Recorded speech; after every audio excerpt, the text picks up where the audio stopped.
Assalamualaikum warahmatullahi wabarakatuh.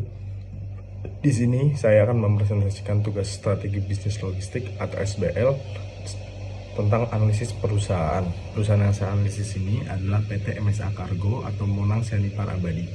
Di sini saya akan menganalisis faktor eksternal terlebih dahulu. Yang pertama ada faktor teknologi. Pengembangan teknologi informasi dalam logistik seperti sistem pelacakan dan manajemen gudang memengaruhi ekspektasi pelanggan.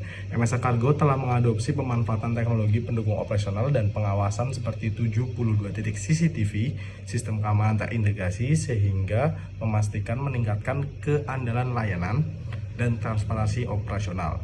Lalu yang kedua adalah faktor lingkungan. Aktivitas pergudangan dan transportasi memiliki potensi dampak lingkungan seperti debu dan limbah operasional.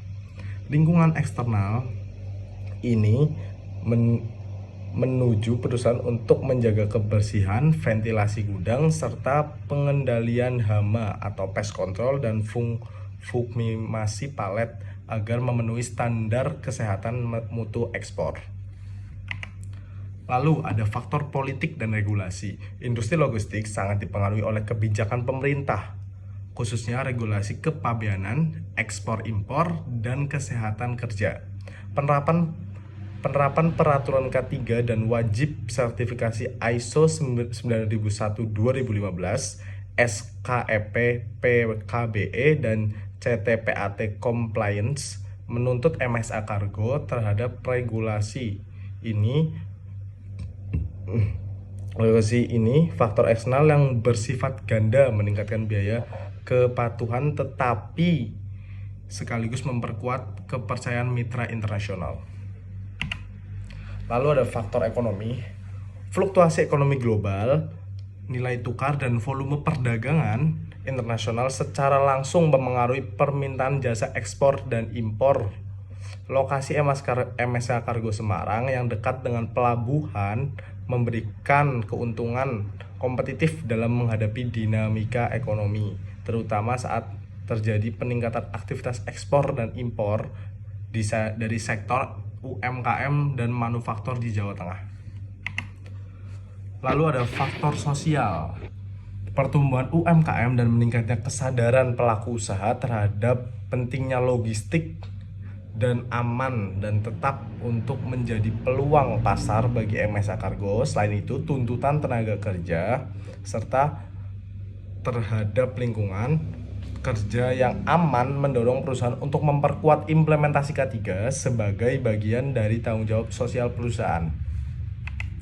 Yang terakhir, maksudnya selanjutnya ada tujuan perusahaan. Tujuan utama PT MSA Kargo adalah memberikan layanan logistik terbaik untuk mencapai kepuasan pelanggan sejalan dengan visi perusahaan sebagai organisasi yang kuat, sehat, dan mampu menyejahterakan karyawan. Tujuan ini mencerminkan orientasi jangka panjang perusahaan terhadap keberlangsungan bisnis dan kualitas layanan. Lalu ada sasaran perusahaan. Untuk mewujudkan tujuan tersebut, MSA Kargo menetapkan operasional yang meliputi menjaga ketepatwaktuan pengiriman dan keamanan barang ekspor, memastikan kepatuhan terhadap standar nasional dan internasional di bidang K3 dan keamanan rantai pasok. Lalu ada meningkatkan efisiensi operasional gudang melalui SOP yang terstandar dan pemanfaatan fasilitas pendukung. Lalu ada pengembangan kepotensian SDM melalui pelatihan keselamatan dan sertifikasi operator alat berat. Lalu ada keberhasilan perusahaan PT MSA Kargo. Keberhasilan PT MSA Kargo dapat dianalisis melalui pendekatan Key Success Factor atau KSV, maksudnya KSF dalam industri logistik. Pertama, keberhasilan operasional tercermin dari tidak ditemukannya kecelakaan kerja yang signifikan dalam aktivitas gudang, yang menunjukkan efektivitas penerapan SOP dan budaya K3. Kedua, keberhasilan reputasional ditunjukkan melalui perolehan berbagai sertifikasi resmi seperti ISO 9001, CPAT Compliance, dan sertifikat K3 yang meningkatkan daya saing perusahaan di pasar nasional dan internasional.